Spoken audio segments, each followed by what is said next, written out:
In 1896, a barge captain on the River Thames spotted a package floating in the water. It was a cardboard box, wrapped in brown paper and tied with string. He fished it out. Inside was the body of a baby girl. She had a piece of white tape tied tightly around her neck. The police examined the wrapping paper. Under a microscope, they found a faint name and address. It led to a woman named Amelia Dyer. This was Victorian England, a time of strict morals and harsh realities. If you were an unmarried woman with a baby, your life was effectively over. You could not get a job. You were cast out by your family. The workhouses were miserable. Desperate mothers had only one real option. They turned to baby farmers. Baby farming was a massive business. These were women who advertised in newspapers. They offered to adopt or nurse unwanted infants for a one-time fee. Usually it was around £10. Today, that is about $1,200. To a poor mother, it was a fortune, but it was their only hope. They believed their child would grow up in a warm, loving home. She spoke softly. She carried a Bible. Mothers looked at her and felt instant relief. They handed over their babies, paid the fee, and walked away. But as soon as the mothers left, the horror began. Amelia had no intention of raising these children. Every day a baby lived was a day she had to spend money on food. She wanted pure profit. At first, she used a quiet method. Local doctors signed the death certificates. They blamed natural causes. They called it debility from birth. No one questioned it. Infant mortality was high back then, but Amelia got greedy. The drugging took too long. It cost money for the opium. She decided to speed up the process. She started using white dressmaker's tape. She wrapped it around their tiny necks and tied a knot. She would say it was the only way she could be sure they were gone. Then she wrapped the bodies in parcels. She packed them with bricks. She boarded a train, waited for nightfall, and threw them into the river. For years, she got away with it by constantly moving. Every time neighbors started asking questions about the crying babies that suddenly disappeared, Amelia packed her bags. She moved to a new town. She started the business all over again. She did this for 30 years. When the police finally raided Amelia's home, the smell of decay was overwhelming. They found no living babies. Instead, they found trunks filled with tiny clothes. They found receipts for pawned jewelry. They found hundreds of letters from frantic mothers. One letter asked, "How is my sweet boy? Please write back." Amelia had replied to many of them. She told them the children were healthy. She said they were playing in the garden. The police began dragging the River Thames. They pulled up bag after bag. Each one contained a child. Each one had the same white tape around the neck. The public was outraged. The newspapers called her the Ogress of Reading. Amelia was arrested. During her trial, she showed no remorse. She told the court they would know her work by the tape around the necks. It took the jury only 4 minutes to find her guilty. She was hanged at Newgate Prison, but the true scale of her crimes remains a mystery. Police estimated she operated for over 30 years. Some historians believe she killed over 400 babies. If that number is correct, she is the most prolific serial killer in British history. But here is the most disturbing part. Amelia Dyer was not the only baby farmer in London. She was just the one who got caught. How many others were doing the exact same thing, completely unnoticed? We will never know. In 1895, a tiny wooden box floated down the River Thames. Inside was a baby girl. She was wrapped in brown paper. Around her neck was a piece of white tape. It was tied in a tight knot. The police found a name on the paper. That name led them to a quiet house in Reading. It exposed a business operating for 30 years. To understand this, you must look at Victorian England. Forget the fancy tea parties. Look at the crowded, dirty streets of London.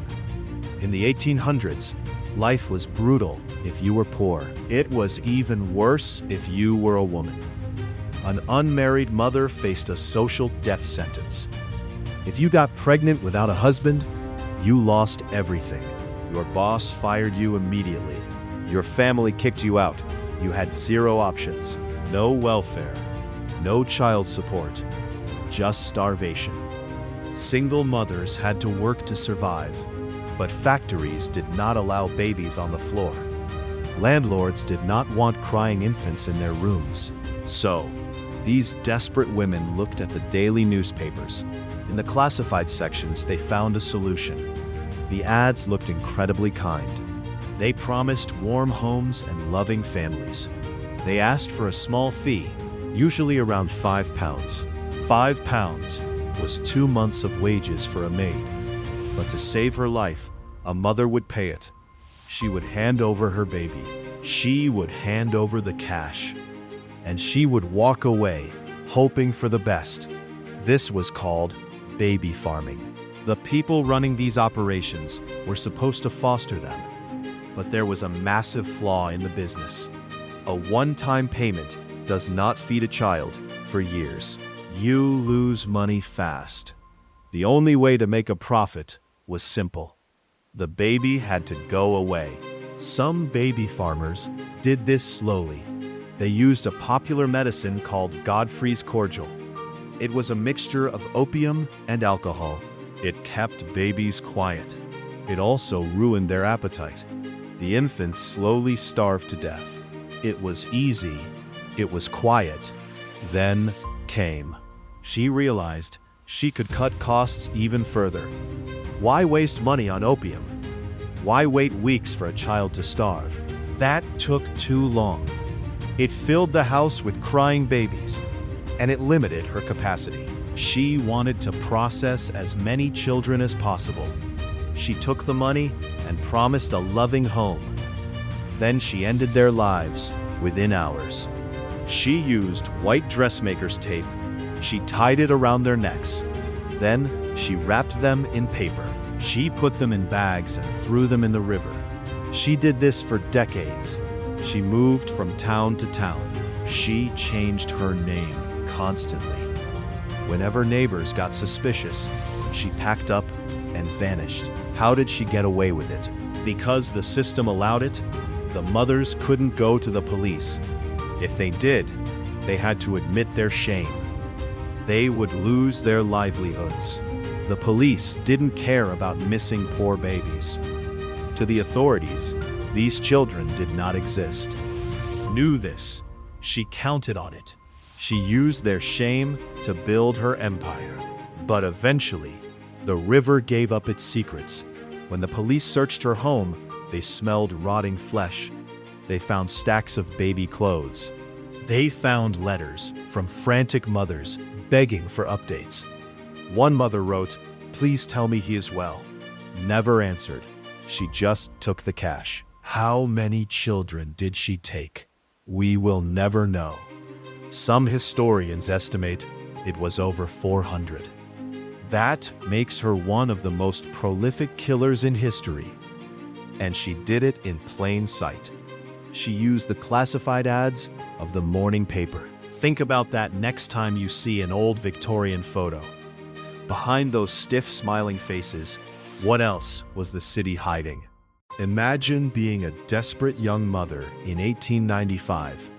You pay your entire life savings to a woman you met through a newspaper ad. The price is £10. In exchange, your newborn baby gets a warm home, good food, and a chance at a real life. It seems like a miracle, but you just signed a death warrant. This was the business of baby farming in Victorian England, and the woman taking your money was Amelia Dyer. She looked like a kind, grandmotherly figure. She wore neat dresses. She spoke softly. But behind her closed doors, a quiet horror was unfolding. At first, nothing seemed unusual. The nursery was clean. The cribs had soft blankets. You hand over your child, believing you are giving them a future. Amelia promises to write you regularly. She promises to send photos. You walk away with tears in your eyes, but hope in your heart. You think your baby is safe. You are wrong.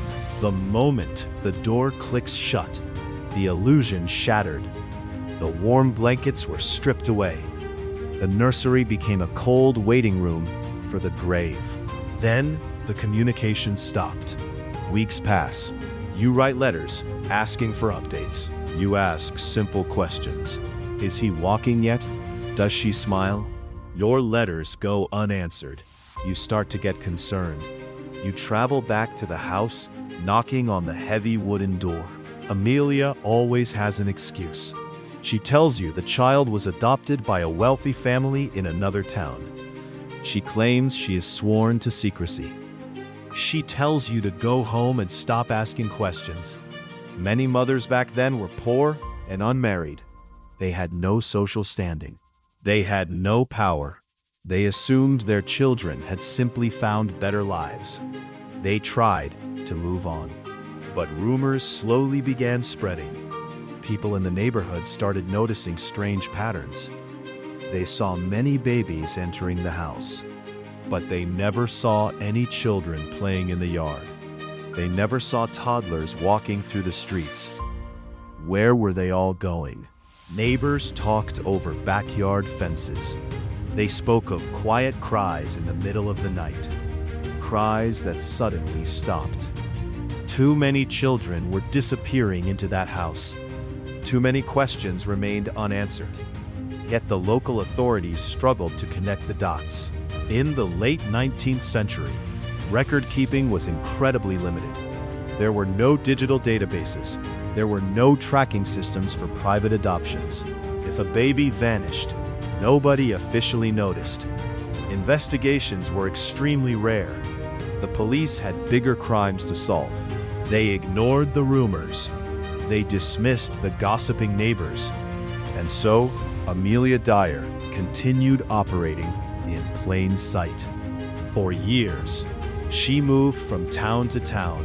Whenever the questions got too loud, she changed her name. She printed new newspaper ads. She took more money. She took more babies. She did this for nearly 30 years without attracting serious police attention. How did she keep them quiet? She used a cheap syrup called Godfrey's cordial. It was packed with opium. It put the infants into a deep, permanent sleep. They didn't beg for food. They just slowly starved to death in the dark. It was a silent assembly line of murder. And it made her rich. But every killer makes a mistake. In March of 1896, a bargeman was navigating the River Thames. He spotted a brown paper parcel floating in the water.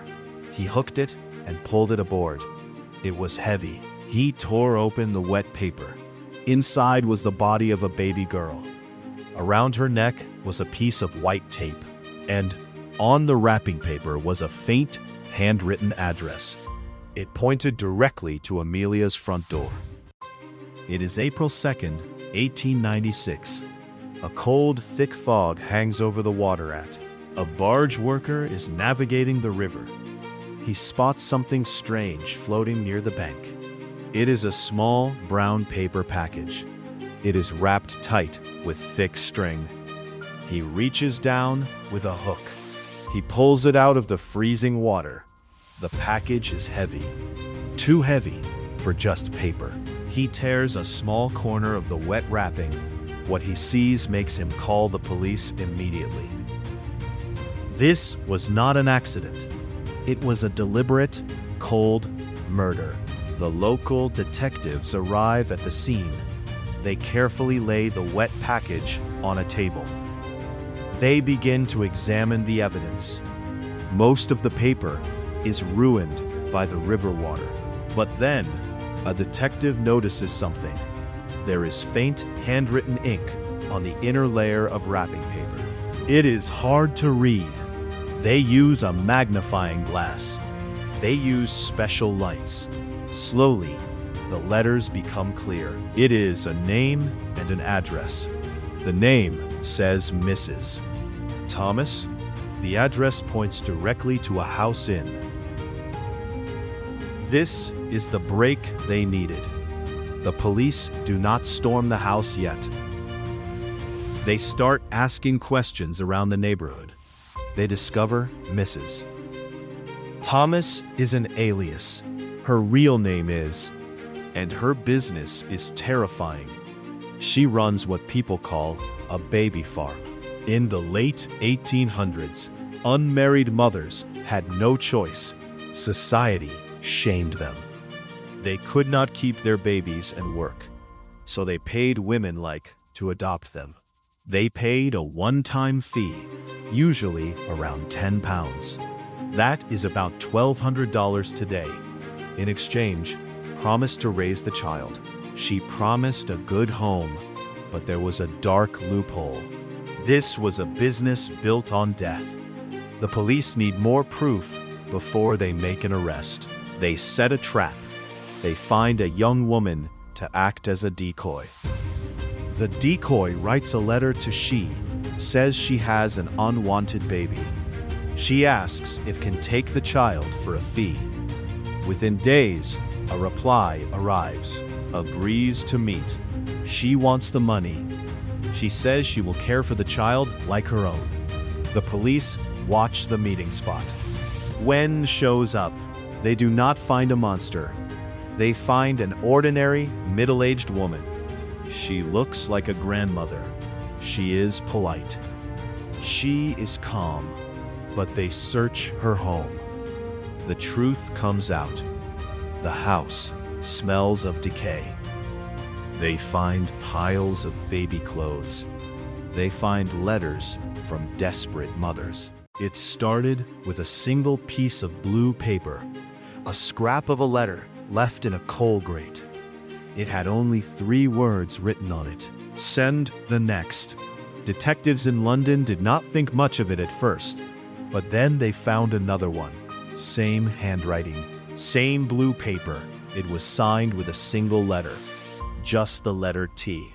They started searching other homes in the district. They spent days going through trash piles. They searched coal bins. They looked under floorboards. Within a week, they had 5 more letters. Each one had the same handwriting. Each one mentioned a different address. Each address belonged to a wealthy family with a sick relative. Inspector William Miller of Scotland Yard took over the case. He did not believe in coincidences. He spent 3 weeks in a cold office. He lined up the dates of the letters. He pinned a map of the city to his wall. He used red ink to mark every sudden death in the district. The marks formed a perfect circle. Right in the middle of that circle was a grand brick house, number 24 Lansdowne Road. This was the home of a highly respected doctor. Everyone in the neighborhood knew him. They trusted him with their children. They trusted him with their elderly parents. But Miller kept looking. He sent his men to talk to the neighbors. They knocked on doors in the freezing rain.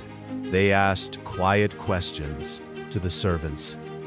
A young maid from the house next door finally spoke up. She was terrified of what might happen to her.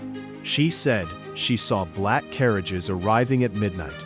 She saw heavy wooden crates being carried into the basement. The crates did not look like normal medical deliveries. They were heavy.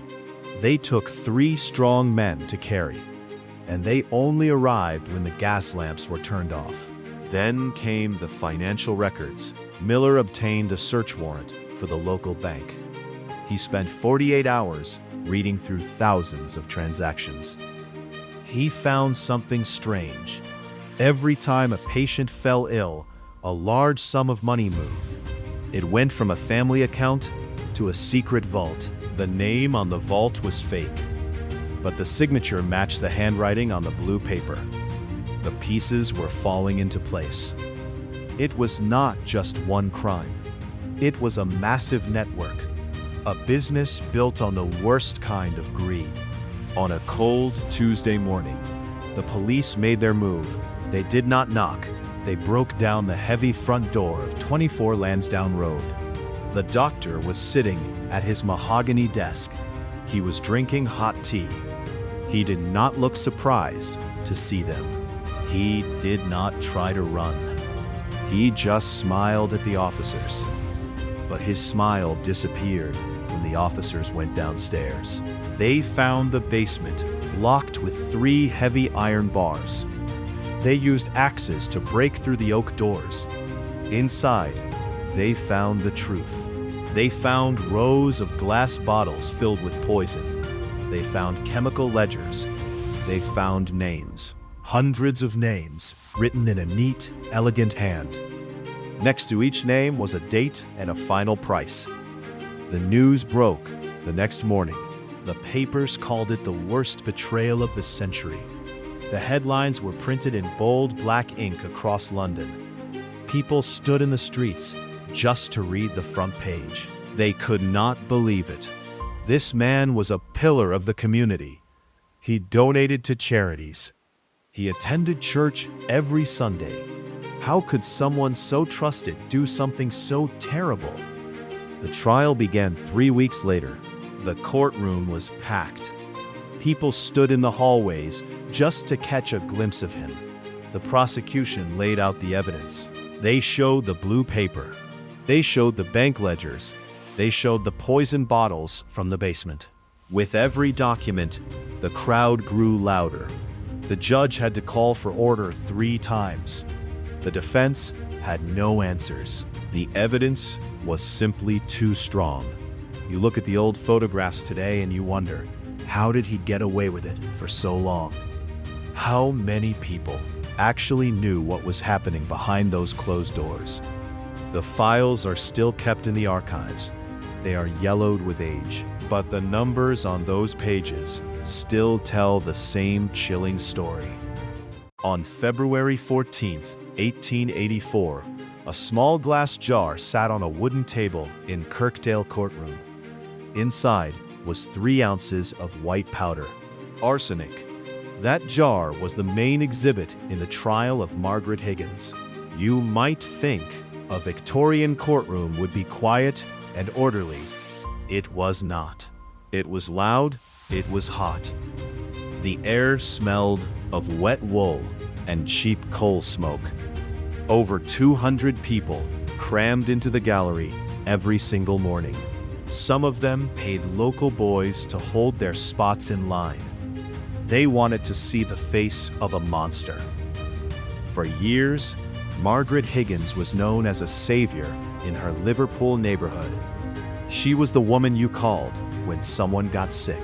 She brought hot broth. She sat by the bedside. She wiped sweat from feverish foreheads. She did it all for free. Or so people thought. But during those 3 days in February, that caring image fell apart. The prosecution started with the numbers. They always start with the numbers. Margaret had taken out life insurance policies on her stepchildren, her husband, and her lodgers. The payout for each death was small, just £8 and 6 shillings. In today's money, that is barely enough to buy a decent suit. But to Margaret, it was worth more than a human life. The local chemist took the stand first. He wore a dark wool coat and spoke with a stutter. He brought his logbook. It showed Margaret bought arsenic 5 times in 1 month. She told him she had a rat problem in her cellar. But the police searched that cellar. They found no rat traps. They found no signs of pests. They only found empty tins of cocoa and tea. Then came the medical examiner. He explained what arsenic does to a body. It mimics the symptoms of cholera. extreme stomach pain, constant vomiting, a slow, agonizing dehydration. In 1884, cholera was common in Liverpool. Doctors did not ask questions when a poor person died of stomach cramps. They just signed the death certificate and moved on. But the investigator, Inspector Jerome, did ask questions. He ordered the bodies to be dug up. He stood in the cemetery at midnight while workers shoveled wet dirt. The autopsy reports were read aloud to the jury. The victims did not die of cholera. Their organs were perfectly preserved. That is what arsenic does. It stops the natural process of decay. It keeps the evidence fresh for years. The jury stared at Margaret.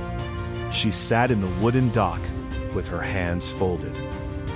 She wore a heavy black bonnet that hid her face. She did not cry. She did not look at the spectators. She just stared at her own boots. Reporters from London wrote down every word she did not say. They described her cold silence as proof of her guilt. The newspapers sold out 3 editions a day. People in London, Manchester, and Birmingham read about the Liverpool poisoner over their breakfast. It was the birth of true crime media. The defense tried to argue that the arsenic came from the wallpaper. Many Victorian homes used green dye made with arsenic, but the chemist destroyed that argument. He proved the amount found in the victims' stomachs was 10 times higher than anything you could inhale from a wall. On the 3rd afternoon, the judge finished his summary. The 12 men of the jury filed out of the room. The courtroom went completely silent. You could hear the ticking of the large iron clock on the wall. The reporters held their pencils ready. The jury came back in 42 minutes. Guilt was written on their faces. The foreman stood up. His voice shook. He pronounced her guilty on all counts.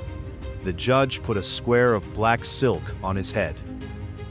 He sentenced Margaret Higgins to hang. The crowd did not cheer. They just watched her as guards led her away. But the story did not end with her death. After the trial, the British government changed the law. They made it illegal to collect life insurance payouts on children. They forced chemists to dye all arsenic soot black so people could see it in their food. But here is the question that still bothers people today. Margaret had 3 accomplices who were never caught. The money she made was split with someone else. We still do not know who really ran the Liverpool poisoning ring. Who do you think she was protecting? In 1896, a bargeman spotted a cardboard box floating in the River Thames. He fished it out of the cold water. Inside, he found the body of a baby girl. She had white tape wrapped tightly around her neck. This single discovery ended a 30-year reign of terror. It exposed a woman named Amelia Dyer. She is now known as one of history's most prolific killers. The official count of her victims is 6, but historians believe the real number is closer to 400. That would make her more deadly than Jack the Ripper, yet many people have never heard her name. She did not hunt in dark alleys. She operated in broad daylight. She used the newspapers, she used the mail, and she used the desperation of poor mothers. To understand how she did this, you have to look at Victorian society. In the late 1800s, being an unmarried mother was a social death sentence. There was no support. Society shunned these women. They could not keep their jobs if they kept their babies. So, they looked for a way out. They turned to a practice called baby farming. Women like Amelia Dyer placed ads in local newspapers. They offered to adopt or nurse infants for a one-time fee. The fee was usually between £5 and £10. Today, That is about $1,000. To a desperate mother, this seemed like a lifeline. They believed their child was going to a good home. They handed over their savings.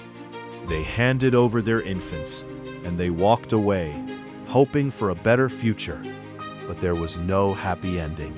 At first, she used neglect. She starved them.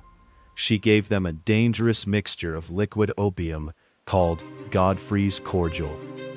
It quieted the hungry babies. It put them to sleep. Eventually, they just never woke up. Doctors of the era often wrote down the cause of death as debility from birth. No one asked questions. No one investigated. The deaths were quiet. They were cheap. But starvation took too long. It made too much noise.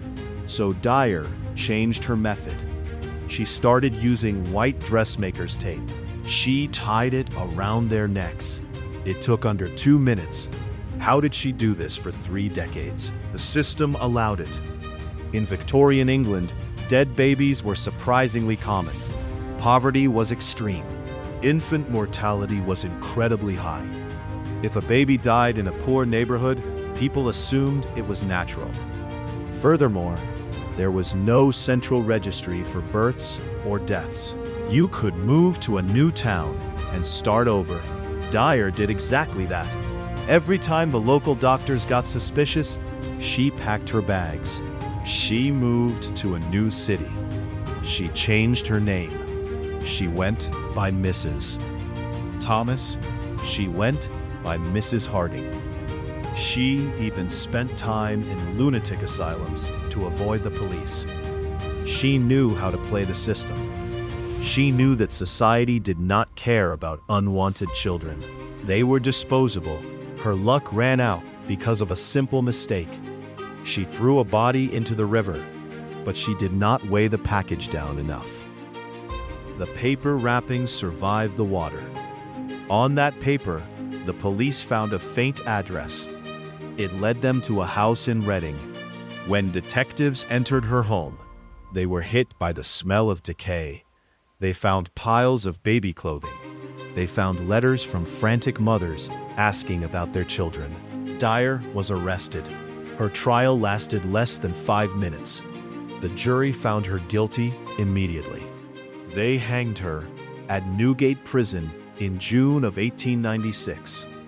Her death did not instantly fix the problem, but it forced the public to look at the horror they ignored. It led to the Infant Life Protection Act. This law finally regulated adoption. Today, the nurseries are gone. The old newspapers are locked in archives. But the chill of this case remains. It shows us what happens when we ignore the most vulnerable. Behind her polite smile, Amelia Dyer was a monster. What do you think was the biggest failure that allowed her to escape justice for 30 years? Was it the laws or a society that chose to look away? Let me know in the comments.